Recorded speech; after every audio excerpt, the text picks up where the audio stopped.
head, slowing down and making no time. I gotta keep it rolling. Those in the windshield wipers snapping out the tempo, playing perfect rhythm with the song on the radio. I gotta keep it rolling. Welcome, everybody, to the Rideshare Rodeo podcast, episode number 339, weekly discussion of all things gig economy. And this week, I am joined by Levi Spires.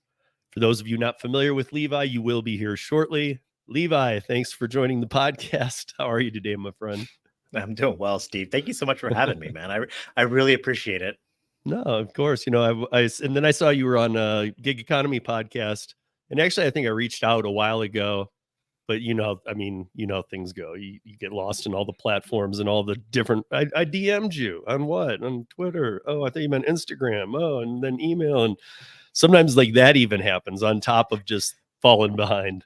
So it's like, where'd you reach out to me? And they're like, you know, like my worst is if somebody says, I hit you up on Facebook Messenger, because I don't use Messenger.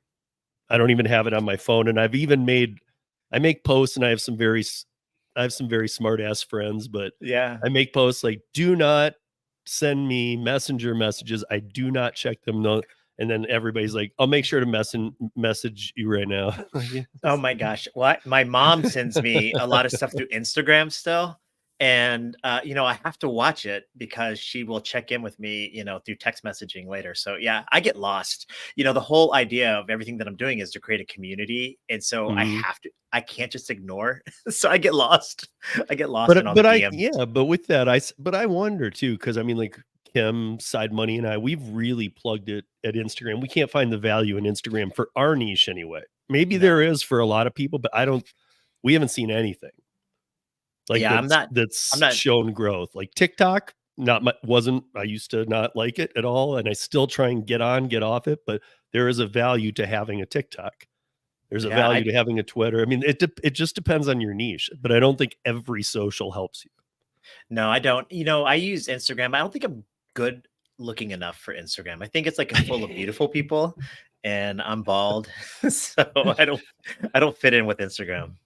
Is that what Instagram is? I don't know. I don't even know what Instagram is. I thought it was just, you know, pretty much for like it does do a decent job figuring out, like, I'm a big snowboarder, so it knows I like snowboarding, so it'll show me clips. But then, like, I like a lot of Gary Middleton's clips too, and he's like a foodie on Instagram. You know, now he's not talking about his apps like Maximo and DUH and stuff. He's showing pictures of the food he makes. And I'm always liking, it's another thing. Oh, he's a foodie. No, I'm not. I'm just liking my friend Gary's pictures. No, yeah. It's Instagram and Facebook are definitely where I connect with friends and family. You know, it's a little bit more personable there, as opposed to, you know, my ex Twitter feed is definitely, you know, rideshare and golf and stuff like that, where LinkedIn's all business. I have a Facebook group, YouTube and TikTok, though, where I spend most of my time, I would say. Yeah.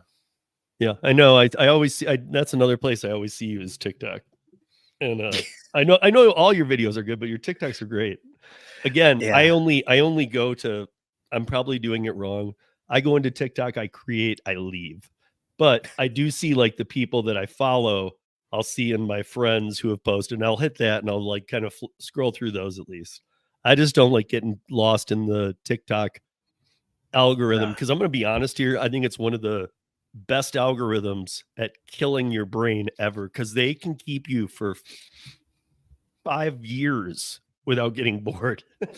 No, I'll scroll through it for a good 3 hours, just watching like cats jump from like cucumbers and stuff like that. I love that stuff, man. And then it knows Levi's in a mood tonight. He wants to see cats jumping.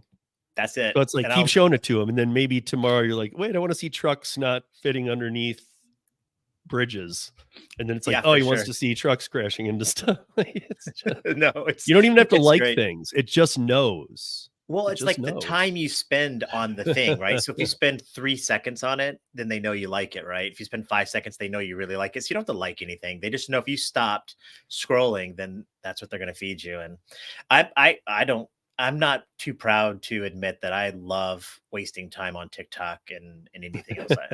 I don't read books. I'll just Yeah. doom scroll for sure. Yeah. No books on tape either. No, I'm teasing. I do read books. I I mean, do. I'm sure there was a time I used to read more than I do now, I'll be honest, and now I'm like almost embarrassed because the stuff I do read is like legislation. Oh God, no, no. So if I would. somebody, because I'm dealing with some of this stuff and I'm trying to, get involved with some of this stuff. So I'm like, I'm reading it at a very slow rate, but it's like, and then I'm like, why is this what I'm choosing to read? Oh my gosh. I'll give you a quick backstory. Before I was a rideshare driver, Uber driver, and before I was in the creative world, I was actually a government accountant. I was in the Air Force. So I spent 12 years as an accountant, and I've read a lot of legislation and a lot of accounting law and stuff. So I just ignore it. If a bill, I'm never going to read that stuff. Yeah. I don't even read contracts. I don't read the Uber statement. Yeah, There's a lot of pride. People will be the like, hey, did you TOS, read the checkbox. Oh, frick Yeah. no. I'm not gonna read that. If Yeah, they kick me off, I they can kick me barely off. get my nubby finger to even check the box. No, yeah, I'm never I'm never gonna read that. I need people like you to read all that stuff for me. Let me know. Yeah, yeah. So yeah, before we get into it, I know that you do rideshare, but have you done or do you do other platforms at all, or is it just rideshare? Just I'd say 95% Uber X, 1% Uber Comfort, 1% Lyft, and probably 2%, and that doesn't add to 100%, but Uber Eats. Yeah, that's really it. Okay, so you do have Yeah. the food platform, but you're not using it really.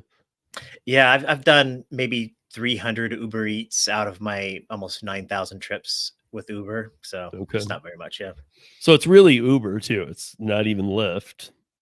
not even Lyft. Yeah, I have done more Lyft this year, so I'm probably about 200 trips this year with Lyft over the last, let's say, Okay. 6 months. And it's to me, it's like a fallback position. If Uber kicks me off the platform for whatever reason, I'm like, oh, I can jump right into Lyft. But it's just really hard to make money with Lyft in my market as compared to Uber. Yeah, I don't know if you were when did you start doing this? Literally, I want to say exactly 4 years ago. I started right before the pandemic hit, and then I took a Okay. break, when they locked us all down. And Yep. then as soon as they released us, that's kind of when I started doing it. So literally 4 years ago. Okay. So, yeah, I mean, I was going to say that I remember in 2015 when I onboarded here in Denver, Uber I got onto both. Both paid amazing, and it was like this war, but they were totally different. I mean, this was pink mustache Lyft. Oh yeah. This was like, and even their approach was night and day. It was weird. And then I really started liking Lyft. I was on both, and I was doing 3 times as many lifts here in Denver for probably about a year and a half. And then out of nowhere, Lyft decided, let's just do everything Uber does. And they took away all their uniqueness. And some people might say, well, you were just benefiting more as a driver because they were still oversaturating that market to a degree. So you were getting paid a little. No, I mean, sure, those factors weigh in and how often does it surge, but the business used to be there for Lyft too. It's not anymore. It's pretty clear. Uber dominates. But I mean, when they did that, I was like, why? Why you're the only chance to not be Uber, in this Yeah. country without leaving a monopoly. And it's I think don't you think like most people just really just sign on to both apps to see which one is the cheapest slash fastest? I don't think the yeah. passengers really care. Well, but yeah, but I think that people used to a lot more than they do because I know friends who I'll go out and meet them on a weekend or something. They live in Golden and they know they're going to be drinking, so they're taking a ride down. They used to be people that had both apps. Let's check the Mhm. price. Now they've just found they like one more than the other and deleted the other. So I do know a lot of people who don't even have both anymore. They just have one. And that doesn't mean they have Uber. They might have Lyft. Yeah, that's interesting. I'm actually kicked off the Uber app as a driver or a passenger, so I have a good rating. I don't understand it. I've bought gift cards and loaded them onto my Uber account, and then every time I try to hire an Uber or order one, it says, please choose a different payment method. So it's like they literally have $50 on my account, and I can't order a $10 Uber. So I Oh, only probably because it's a prepaid. yeah, but I've have credit cards. I've myriad of ways to pay, and I've Right, used right, right. Apple Pay. It just won't take any money from me, and so I can't order an Uber. So I use Lyft as a rider. So when I do, I'm a very good Lyft rider, but I don't use Uber as a. So it's really weird. I drive for And Uber and I that's ride with really Lyft. strange. Clearly, you don't care enough to even call. So No, I just don't care. I don't care. Well, yeah, I mean, the only time I really do ride share is like I'm kind of curious. I want to meet other drivers. I know it sounds kind of stupid, but I'm like, I could probably not catch a lift, but I'm like, oh, let me see who's in the market. Let me just get in the car. And I'm always like taken aback by how they do things. It's almost like I'm spying on them. And I want to go, do you know me? My name is Levi. I run Tip You in the app. They don't know who I am. um, let me jump over to the chat here for a second, just because I had it closed up. I want to see who's saying hi and whatnot. Okay, let's see. Hey, what's up, Joe? What's up, Traveler? What's up, Head Killer? What's up, Robin? How are you? Hi, Ellen. And what's up? What's up, Toby? What's up, Digi Nomad? And CBL Daddy and Christopher Taylor. How you guys doing? Thanks for joining us. We're just going to be talking some ride share and some I know that when you kind of alluded to it already. You said that you were an accountant. I caught that on Jason's stream, and I remember if I caught correctly, you were, as I think many accountants are, you were a six-figure earner, Sure. but Yeah. probably putting in more than what most people know to be full time. Most people I know think full time's 40 hours, and then, oh, dude, Mm. that's why I work independently, because I mean, I've had salary jobs where I've worked 90 people, so I'm just saying, like, don't. Yeah, you have to when you become a salaried employee, at you're making good money, let's say 150,000 a year or something like that. You're always working 24/7. If somebody sends you a text message or an email, and you don't respond fairly quickly, it's like you're just not responsive. So I feel like you're always on, and that's always a challenge. So I wanted So to thank you, Robin, for this, and I wanted to see why do you think legislators never paid attention to the book, Uberland? So they turned Uberland into a show on Showtime. You can go watch it. It's called what's it called? It's been a while since I watched it. It was only 8 episodes. Super Pumped. Super Pumped.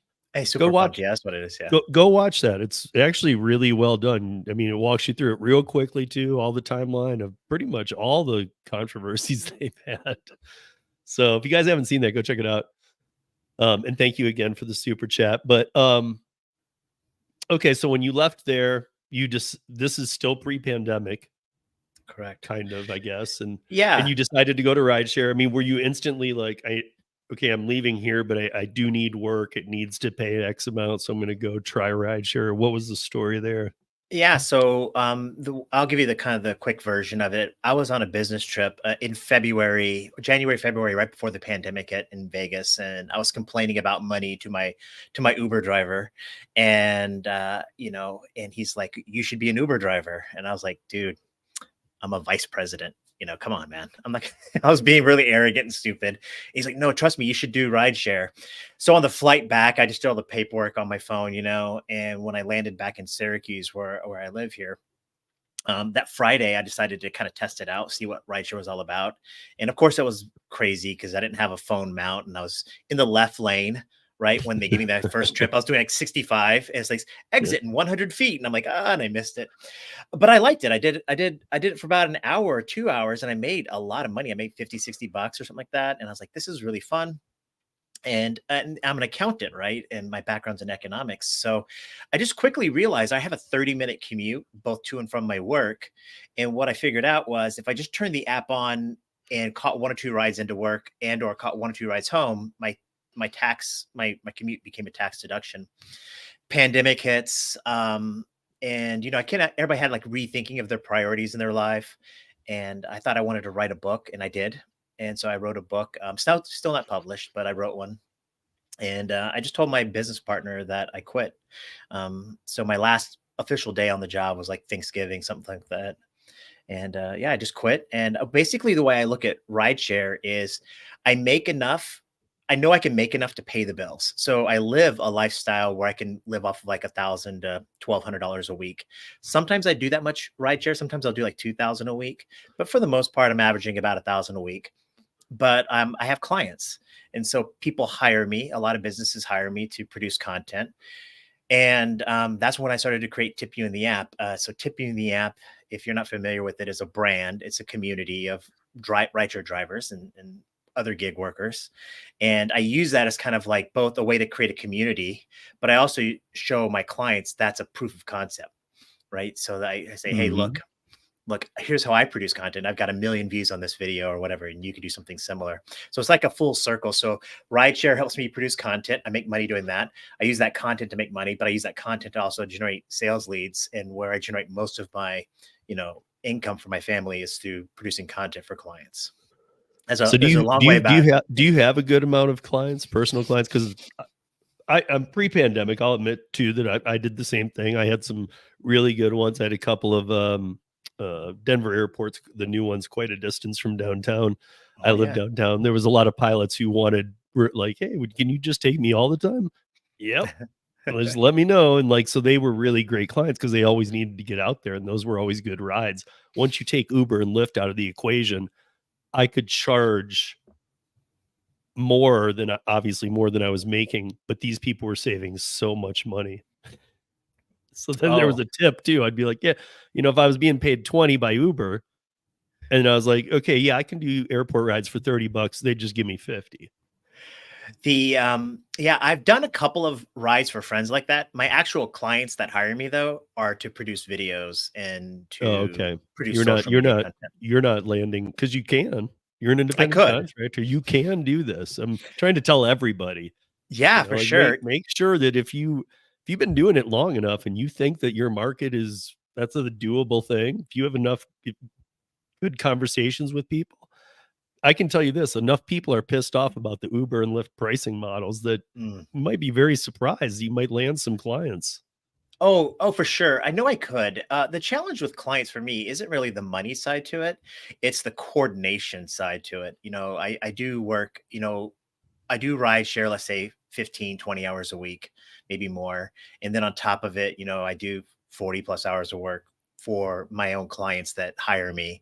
And then I got to produce stuff for Tip You in the app. And what happens with when I get private clients is like I have to find a way to kind of put that into my schedule, and I feel like I owe them something because I've given them my number. So I've got 3 or 4 friends that are clients, but they're really just friends.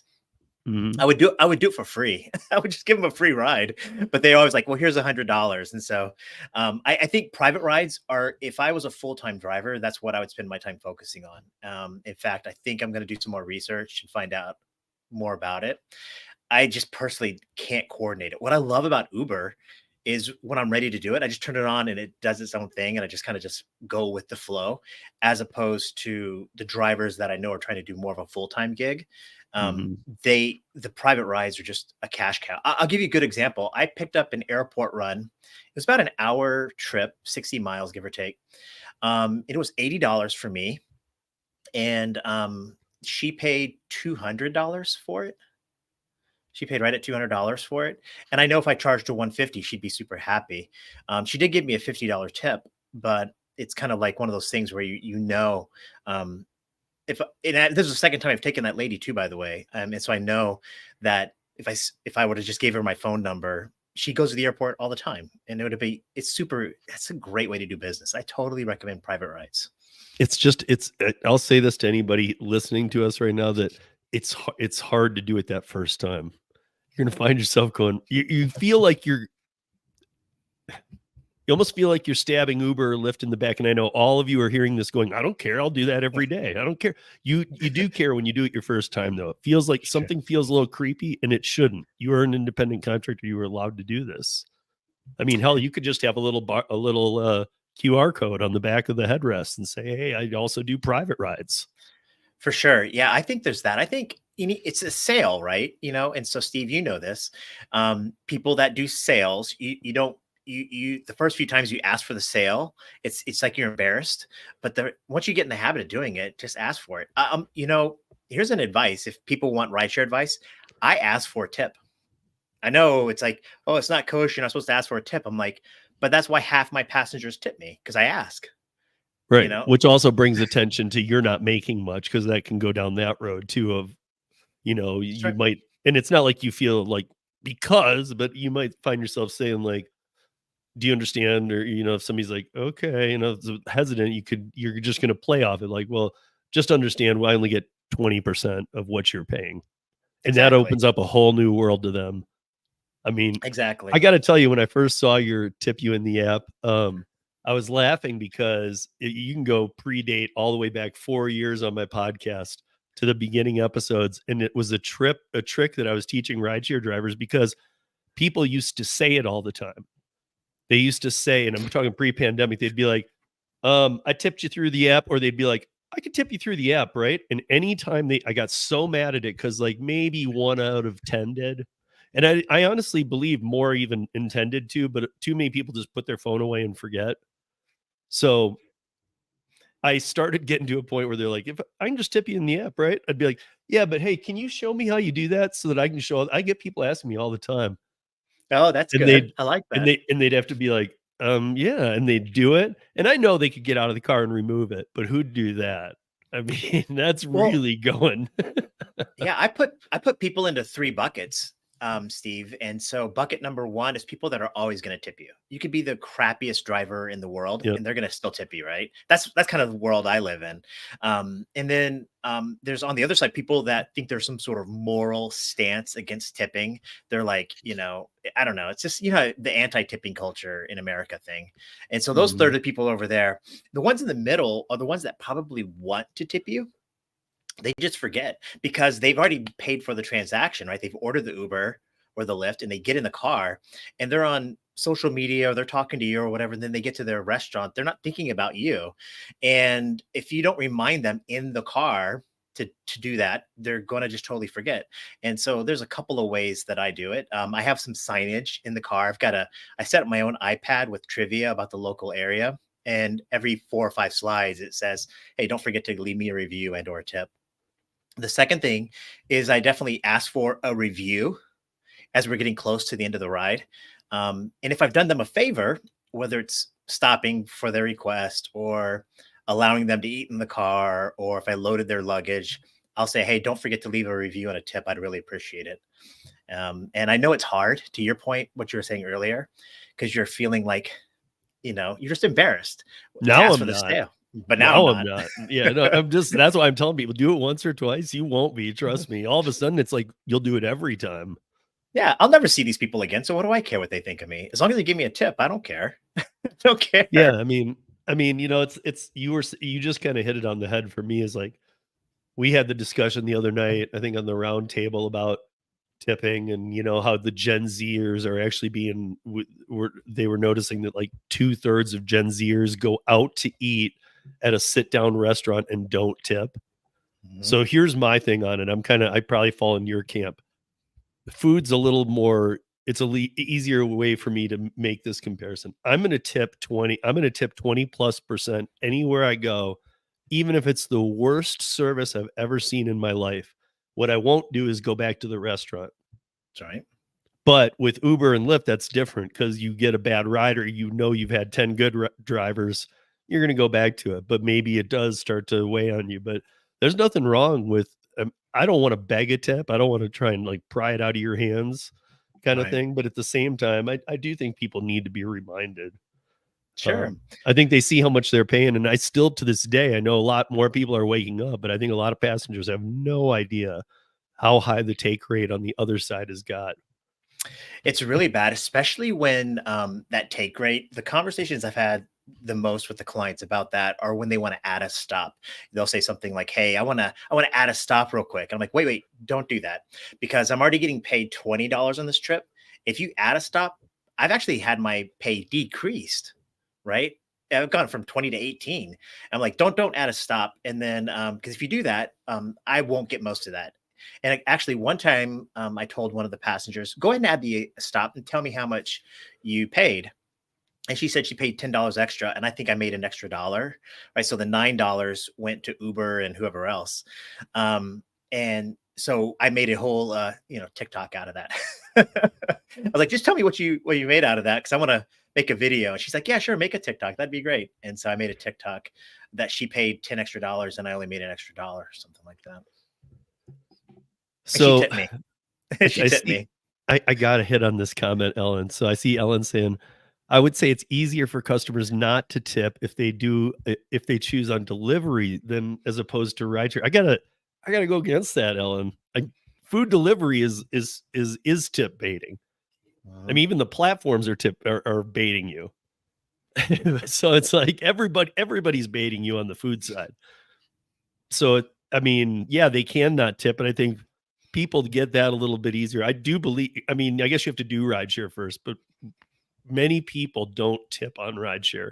Even in my earliest days, most of my tips were like bar people going home and stuff, and that's cash community. So they'd tip me cash. Mm-hmm. You know, and I can't tell you. I mean, like these days, cash tips are pretty much because nobody uses cash anymore. Yeah. So it's that adds a whole nother thing. So you have to remind them. And like you were saying, like some people take an Uber, put the phone away, and don't take another ride share for 4 days, and then still tip you when they get back in there because they see, oh, I never tipped the guy. That's right. Those are my favorite tips. I love waking up to like $1 tip. I'm like, oh, I got $1 overnight. What did I do? Yeah, I mean, at least it's just a little. Yeah, exactly. It's a little bit of like belief in humanity again. Like, okay, guy wasn't a total tool. Like he at least recognized and said, I need to throw this guy a buck.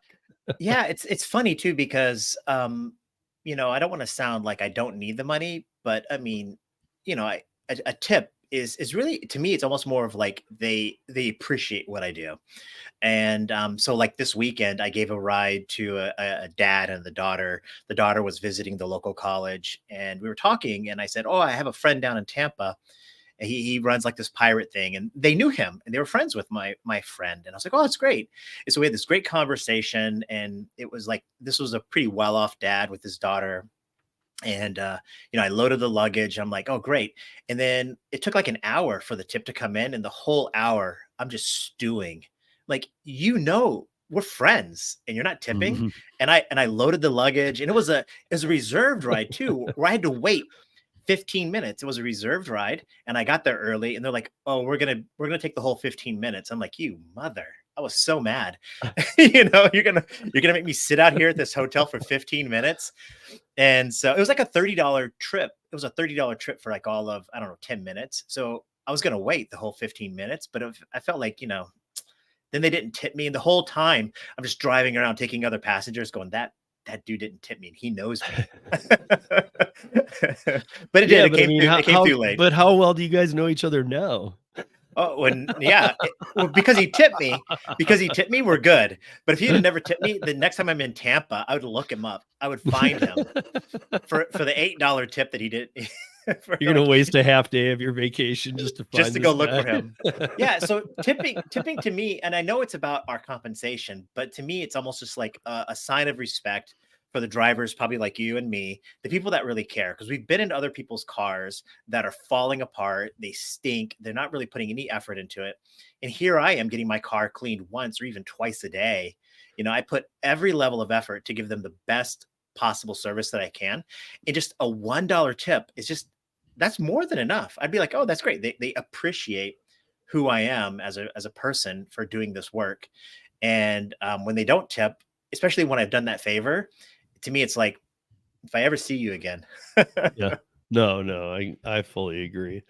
And I think that to remove a tip, you should have to call and have an agent on the phone, and they should record why you're removing it. For sure. That'd be, yeah. Like, I don't, yeah, that's fine. We have to record this conversation. Let me record this and just keep it on file tied to that account. See how many times because we know for a fact how many times have people abused before you could be under 18, which is a whole topic I just get beyond mad at, because that used to be something I used to have to deal with all the time at the high schools. Was everybody was unaccompanied minor, and I wouldn't do it anyway. I wouldn't do it today. I wouldn't do it then. But the fact that they finally folded on that, but I mean, people were willing to try and get a free $5 ride, even if it meant you losing your job. So Fact. angry. Fact. God.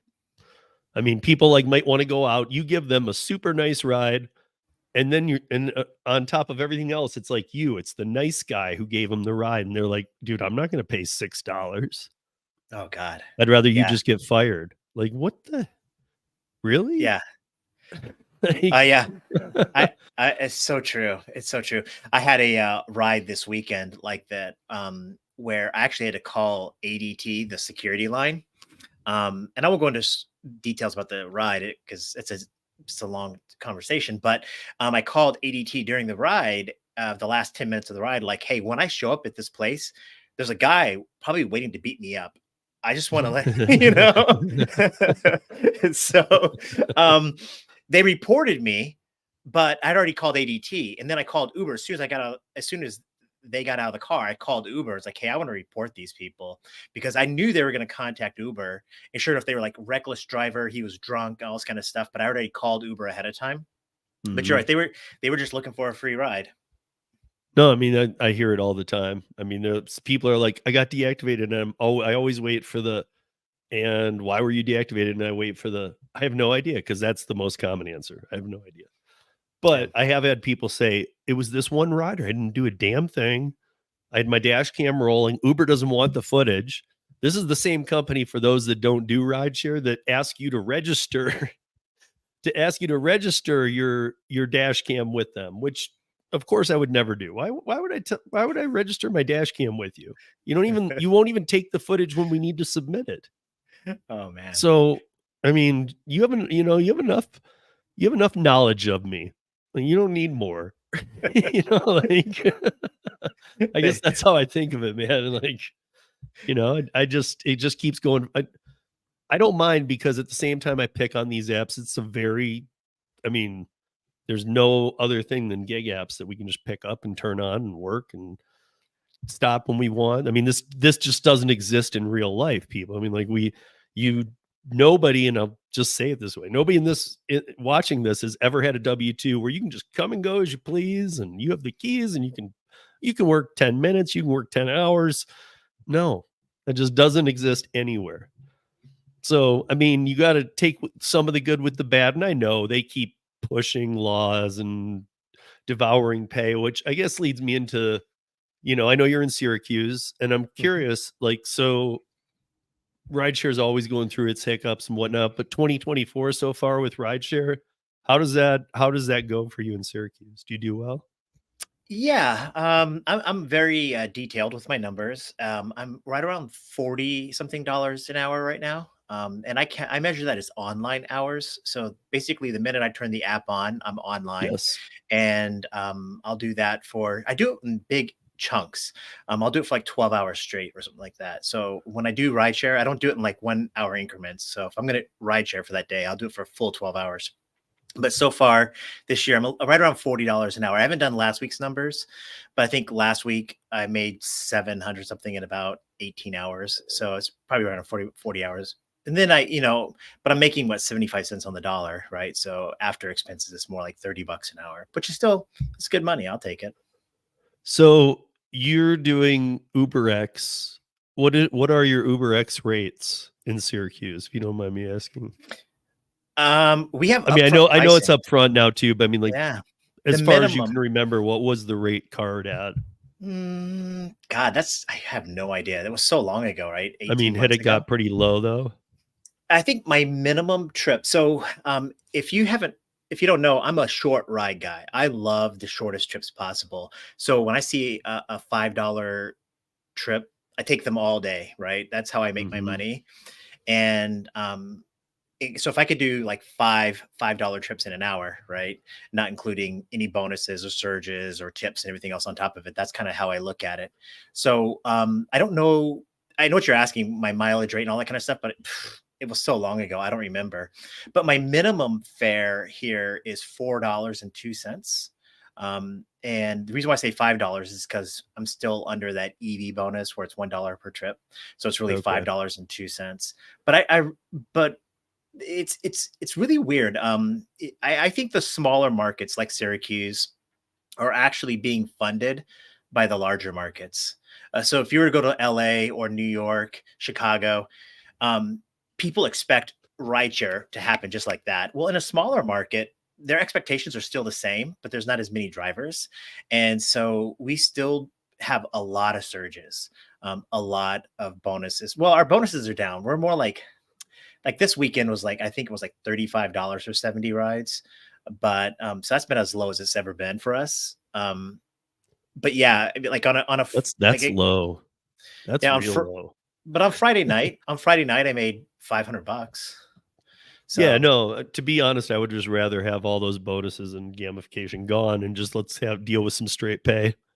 yeah, But it'd I be was going to nice. mention to you that, like, I do remember what X was here right before it went out. It was 55 cents a mile and 12 cents per minute. That puts you 1 cent under the mileage deduction. Oh, yeah. And I mean, for both the mile and my time, still didn't equal the mileage deduction. Yeah, that's true. I didn't even think about that. Um, yeah, it's funny because I listen to like the way other people do rideshare, and I totally understand it. But I haven't had that experience because what I do is I park myself on a college campus typically, and Syracuse University as an example. And I just take the shortest trips possible. If that trip's over 10 minutes, I'll never take it. I don't care how profitable it is. I just won't take it. Now there are times when I go between towns because there's each little town has a college in it. So Ithaca and Binghamton. My son goes to Binghamton University, which is about an hour away.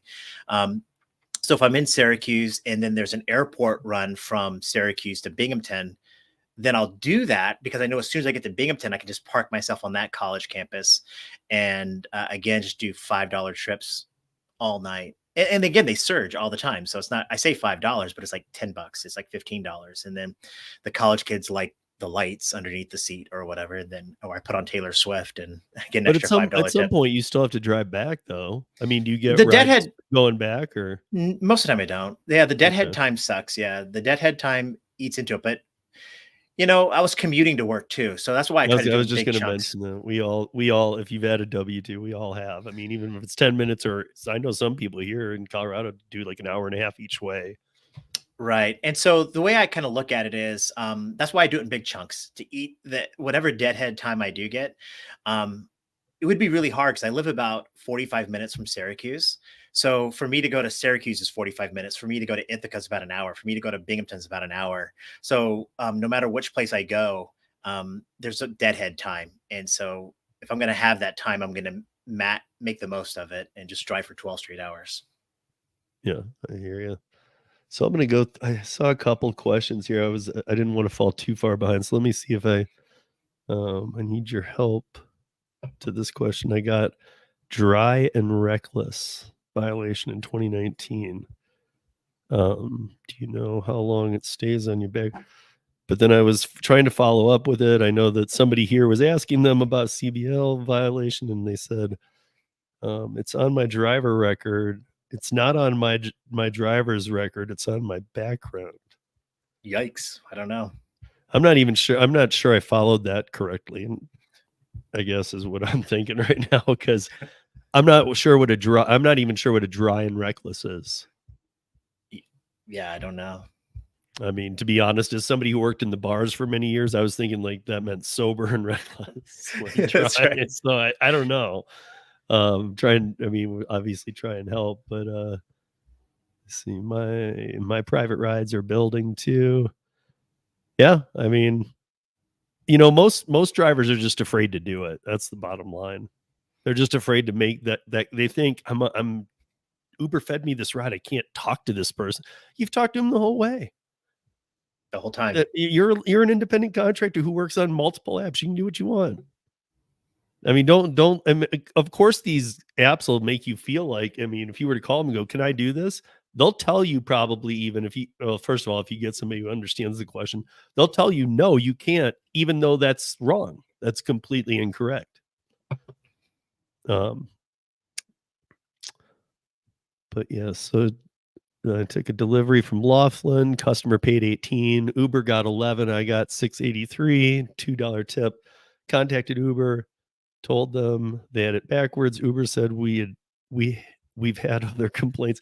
I'm even surprised they said that to you because I'm not trying to laugh, Robin, but we've all been through this.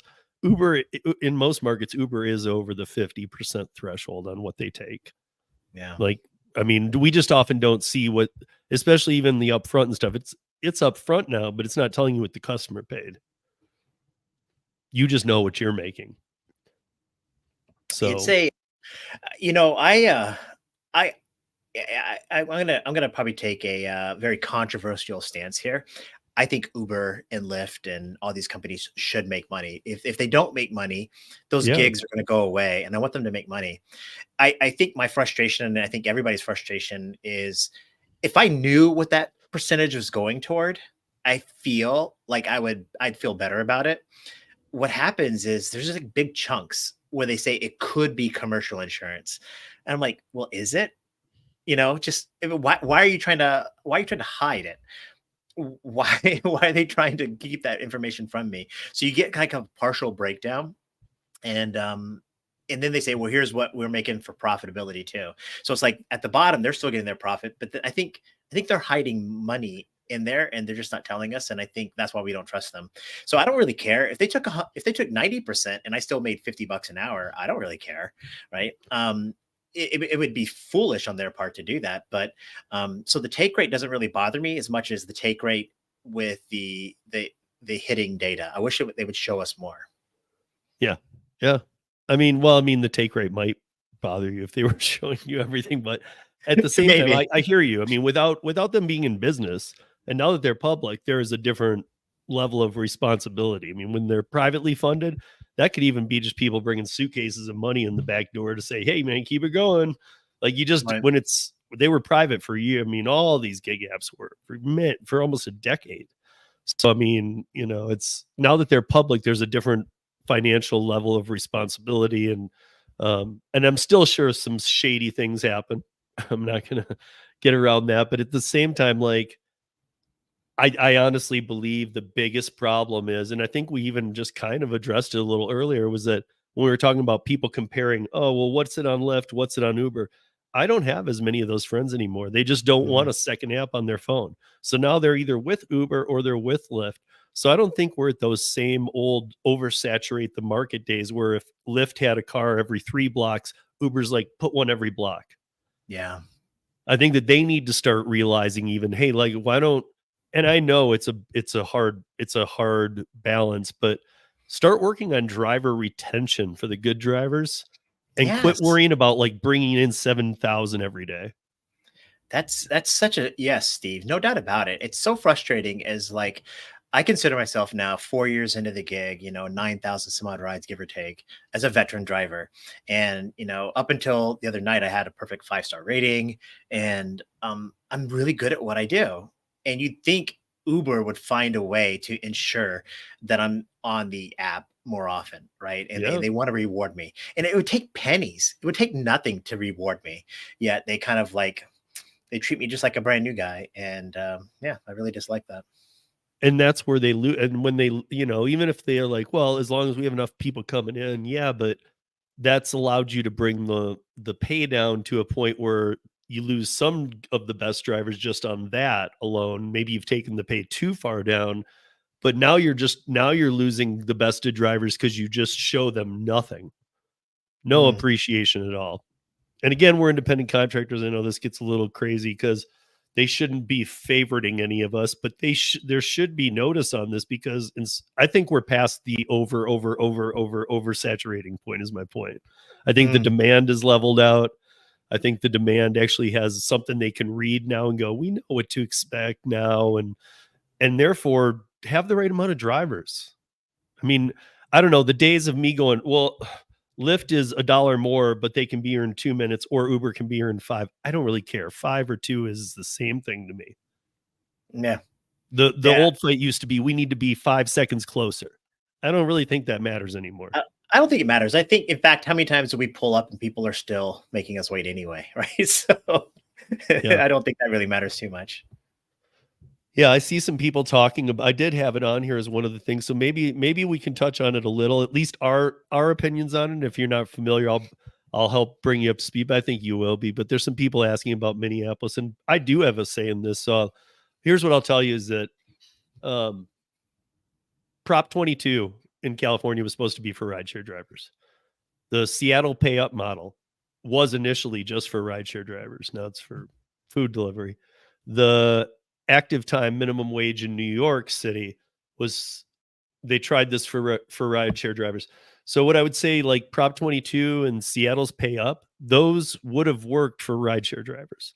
When accidentally they tripped and fell and the delivery drivers got into that model, that's what destroyed it all. But now here we know that for what you're talking about with the Seattle, they're looking at giving the drivers here, I have this stat here even. They're looking at giving the drivers a, what is it? 83% more per trip. So the way that they're doing it is that, do I have these up here? Let me see. It's like $1.20 per mile or something like that in Minneapolis. Yeah, so it's like exactly. It's like right now it's like $1.07 for your mile and your minute, but it's going to be like $1.91. And everybody's so like I read articles today that said, Minnesota wins, Uber's going to bow. Okay, I can already tell you they're not going to, because they didn't accept that deal. And then I read another article saying every state needs to follow this. And then I read another article saying, there's no way Uber will do this. So here's my reality on it anyway, is that Uber will not pay $1.91. That's not coming to you guys. Will there be some settlement? If there is, it's going to be so close to what the pay is right now that you guys don't like. It's not going to even feel like a win. And it's going to be a reason for them to make the passengers pay more, which they always are looking for anyway. How can we increase prices? Now we can do it and build it into the breakdown like we've done in Seattle and California, and put, Minneapolis state ordinance fee. Yeah, it's just such, guys, I don't want you to not be paid as good as you can. Trust me, I'm not up here like trying to be a shill for the companies. I'm just being a realist that I don't think this guy, the mayor said no, I veto last year, the governor vetoed, and this time with the mayor, they just said, well, we don't care. And I just don't see, Uber's still there trying to see if a deal can be made. But if they just really are going to hold their ground, I actually think, believe it or not, I think they will leave. I think they will too. I actually made a video about this a couple of times. My graduate degree is in economics, so I'm pretty familiar with like large scale. Lynn, if you guys know Lynn over at Columbia University, he's written some articles about this too. We're friends. And one of the things that's kind of really stood out to me is, I think, a lack of real knowledge of what's going to happen on the grand economic scale. It's happened here in New York. So here in New York, it's not just New York City, now it's New York State. We have this minimum wage, right? And it says $26 an hour for active time. But most people that are new to our business don't understand the difference between active and online time. And so they see it as like, I'm going to make $26 an hour. So when you increase a minimum wage, all you're doing is inviting more drivers. And the reason why our fare, what we make, is so low is because we are saturated with number of drivers. And so when you have a minimum wage, whether it could be $1 million an hour, whatever the minimum wage is, it doesn't really matter. It just excites more people to come out into your market and start to drive. And so it's all these part-timers, the guys that do 1 to 5 hours a week, they're going to flood the market when they see these minimum wages. Worse, here in New York, I just did an analysis. We actually have a benefit. We get sick time here in New York. I don't know if you knew that or not. Yeah, I've seen that in some states. Yeah. And so I actually qualified so far for 2 hours of sick time. It's great. So I can make $26 an hour for 2 hours. If I go report to Uber that I'm sick. Now I looked at my weekly timesheets. I've paid $86 into that program. So I've paid $86 and they were going to say, oh, you get $50, right? 26 or $52. It's like with every single government demand, whether it be from the drivers or Uber, it just complicates the market. And there's always going to be somebody skimming off of it, whether it be the Uber, the politicians, the lawyers, it doesn't really matter. And I will tell you that the New York minimum wage slash benefit is it's just hurting my market. It's gonna negatively affect me, and I feel bad for the drivers in Minneapolis that were making good money, Mm. and now they're gonna have to face the wrath of the drivers that were not making good money. And I understand too. By the way, there's a part of me that really despises Uber and Lyft, So I'm Yeah, like, yeah, yeah. yeah, get them. But it's kind of like get them at what cost? And I think they might have shot themselves in the foot. I hope they didn't. I hope the team in Minneapolis, another company comes in, or Uber and Lyft acquiesce, and I hope that it works out for them. But I don't think it will. We've seen lesson learned before too. We've seen, and it actually came at a time when, and in a city where maybe something could have happened was when Uber and Lyft left Austin, Texas. That's There right. was like 3 startups that had been there for a year that were all doing pretty well. Without Yeah. Uber and Lyft there, they couldn't make it, which was a very odd thing. All of a sudden they fell too. They Yeah. collapsed without the giants there. It's really interesting too. But when was that? That was like 5 years ago or 6 years ago, right? Mhm. I think Uber and Lyft are much bigger brands. And I just think of myself as a passenger. Let's say I land in Minneapolis, right? I'm just flying in to go to a hotel, and my natural inclination is get on and order an Uber. And I could see the signage in the airport. No, we don't have Uber and Lyft here. You have to download this app. I'm like, I'm already like, I'm not going to figure that out. I don't want Right, to yeah. download an app just to drive in Minneapolis. I'm just going to do something different. So Uber is ubiquitous. It's everywhere in the United States, and same with Lyft, right? And so people are just very comfortable traveling to those places. Now, I guess if you live in Minneapolis, you could probably get, you know, some sort of other app and kind of use it. But I would not travel to Minneapolis and say, oh, I'm going to download a new app and register as I'm trying to get my bags, and it would be really frustrating. Yeah, no, and the other thing I'd compare it to too is a lot of these people who, I won't just use Minneapolis guys because I know that those people have been fighting pretty hard, but usually this is the same thing I think say about writing your legislators. People don't write their legislators and say bang up job, keep it going. They write when they're pissed off. That's right. So you only hear from the upset people. And therefore, there are drivers who make really good money. So they're not even really aware of what all this is going on until it happens. And I guess my thing becomes is don't drop a grenade into the system because it's not working for you. Not everybody's meant for the service industry, even, and I'll use that as a last tech point is that, you know, federal minimum wage.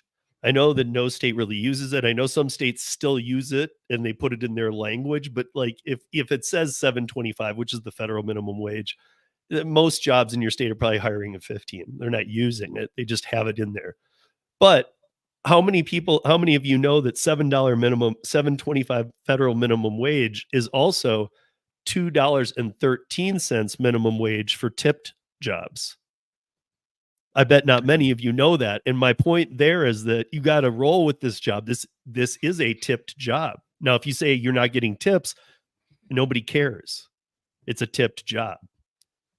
So I mean, to be honest, they shouldn't be like going, okay, $23. It should be more like along those lines of like service industry. Okay, fine. You want minimum wage? $6 an hour.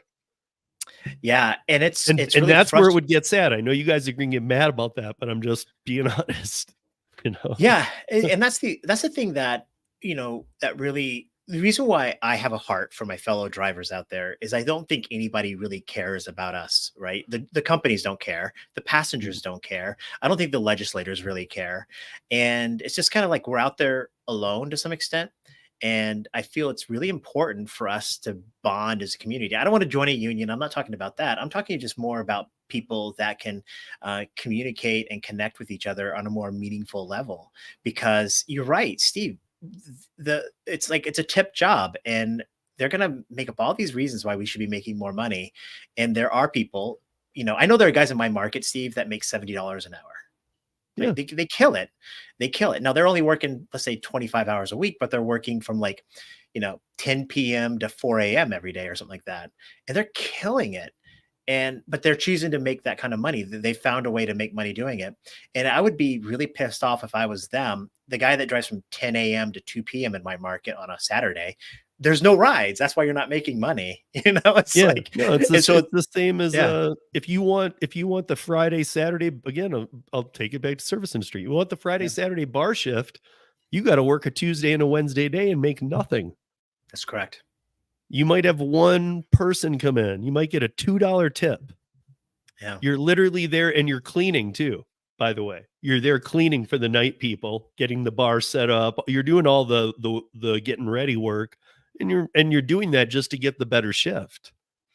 Correct. One of the things I do, Steve, just to kind of build upon that, is I take reserved rides. And because I want to show the signal to Uber that I'm really passionate about getting that kind of stuff. Even though sometimes the reserve rides, the long ones to the airport and back, while I can make money on that one particular ride, the wait time and everything, it's not right. But you're right. It's kind of like doing my thing, because I want people in my market. This is going to sound crazy. I want people in my market to go, I can trust on Uber. It sounds crazy because it's Yeah, like, no. yeah, I mean, yeah. look, if you're doing a lot of Uber, you don't want to be like, yeah, I'm with you'd rather be like, yeah, I'm with Uber, like, For sure. I mean, and wouldn't they better benefit too by, having, instead of us having our own cards about rideshare, like Steve's rideshare, just call me directly, me wanting to promote Uber, like find a Yeah, way for me to promote it for you. Cause I agree. I'd like you to keep feeding me rides and do the marketing for me. that would be Appreciate so that. good. Can I Um, answer Robin's question real quick? Yeah, that's what I Robin, was I was gonna bring which one? This one? Yeah. Rob, yeah, it says, Levi. So are you saying that all New York drivers are employees now without all the employee benefits, but you get sick time if you pay into a program like any other insurance plan? It's basically a mandatory system, Robin. A couple of months ago, there was like a big lawsuit in the state of New York. Letitia James, she's also known for that Trump lawsuit, right? And what she's doing is they force Uber and Lyft to basically compensate drivers by coming up with sick time. And so there's like a line in our statements each week that says how much you paid into this New York employee benefits program. And now I can sign into the app and see how much sick time I've accrued. And it's all based upon how many hours you work. In addition to that, they also have a minimum wage for active time. So if we're active, period 2 and period 3 with somebody either on our way to get a person or if they're in the car, that active time, we're going to get paid $26 an hour. So it's not really how many miles we drive or anything like that. It's just basically as long as we're active, we're going to make a minimum of $26 an hour. The reality is most people in my market, if not all of them, are making well above 26. So it's kind I of was like gonna say, if when you're talking it's about lip the active service. hour, that's why it was originally made for just rideshare. This is why it doesn't Yeah, work with when you fit the delivery in, because they've got it pretty close. If not, most drivers make more. So that's therefore, correct. there not going to have to pay you because you're going to make more than that on the active time. That's right. And so all the drivers, though, the non-drivers of the world are like, oh, look, maybe I should, $26 an hour. I can come in and become a rideshare driver, and just floods the market with more drivers. I mean, DoorDash, when New York City said, "Hey, 50 cents a minute," or if it was it 50 cents a minute, yeah, 50 cents a minute for active time, um, on DoorDash and on the food platforms. Okay, so everybody instantly went to $30 an hour. First of all, you're not active every minute of every hour, even if you are busting it. Mhm. But second of all, DoorDash came out and publicly announced that they throttle you at 65% of an hour. So there was like a number of 1873 that was confusing people because they're like, well, wait, I could make $30 in an hour at 50 cents a minute. And they were like, no, you can't because we throttle you at 65. I mean, they just said it. They They just just said said it it. outright. They're like, we have too many drivers, so we'll just throttle you. Oh man, yeah. And it's such a because we have upfront pricing now. It's all just a game. At the end of the day, basically the way I look at it, Steve, is this: if I can make $30 an hour when it's really slow in my market, and that's about normal. Sometimes even as low as $25 an hour, and when it's banging like that 10 p.m. to 2 a.m., I'll make $60, $70 an hour. I'm fine. I don't care how they do the math. I don't care what their take rate is. I can't. And I'm an accountant and an economist, and I think I can understand numbers really well. But it's like at the end of the day, I'm kind of like just put that money in my bank account. If I can make $500 on a Friday night, I'm okay. I can't. It's just too much for me to figure out now. It's beyond. Yeah. I wish they simplified it. Yeah. Well, I mean, clearly they don't want to. They don't want any of us knowing the system. They just want you to be happy with the result. They know we're not, but they just still want you to be. Yeah. I mean, which is shown every day by this same thing we were talking about before. You know, the fact that they're still oversaturating markets to levels where all of us are mind blown. The customers, the drivers, we're all like, what are you doing? It's not even like just the drivers anymore like it used to be. The customers are even like, what are you doing? Why are there so many Uber drivers? And their price has gone up. That's the thing that's crazy about it is I know the passengers are paying more and more. I can go look at my statements and see what the passengers are paying. So we know the passengers are paying more and more. I feel like I think Uber did a really smart thing. If I were to be frank, I think that people just rely upon it. I know so many people, even my son's 22. He's not really into cars. He just catch an Uber. I think people are they're comfortable with it and they can price it in, especially with the price of vehicles. Yeah, it's really, I think Uber's in a good spot right now.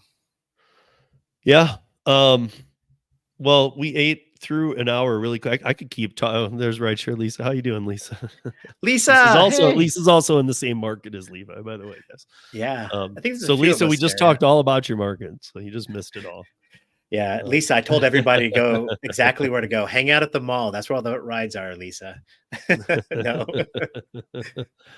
But yeah, guys, that's an hour. That's a wrap for the week. I want to thank Levi for joining me. I want to thank you guys for watching and the audio podcast listeners for listening. Make sure to check out Levi. I'll put all of his info in the show notes, his YouTube and his Twitter account. And if he has more, he can let me know. But on YouTube, it's Tip Me in the App. And on Twitter, it's at Levi Spires. Right? Yeah. Well, it's Tip You in the App. It's definitely tip me in the app. Yeah. Tip you in the app, yes. Yeah. Yeah, it's definitely tongue in cheek. And yeah, it's a pleasure. You know, I am so happy to be here. And Steve, I've been following along with what you've been doing. And like I said, I think there's an important value in having a community for us as workers, right? Because we're kind of out there alone. Nobody cares about us. And your podcast, your show is definitely a place where we can find a home. And I really appreciate what you're doing. Thank you. I always like a compliment, man. It's a nice way to end. So, and just leave me a nice review and a tip. I'll take a review. And if you guys are on Twitter, make sure that's and TikTok too. I should have said TikTok too. Find Levi on TikTok. But if you're on Twitter, I'm always trying to connect you guys with some of the people I think you should follow on Twitter. Levi's one of them. Like he's one of those ones you'll enjoy because there's some people on Twitter that you're really gonna be bothered by too, just like any platform. But that's why I'm always trying to tell you guys about the good ones. So check him out on all his platforms, and we will see you back here next week on the Rodeo Podcast. Thanks, everybody. She was just a baby.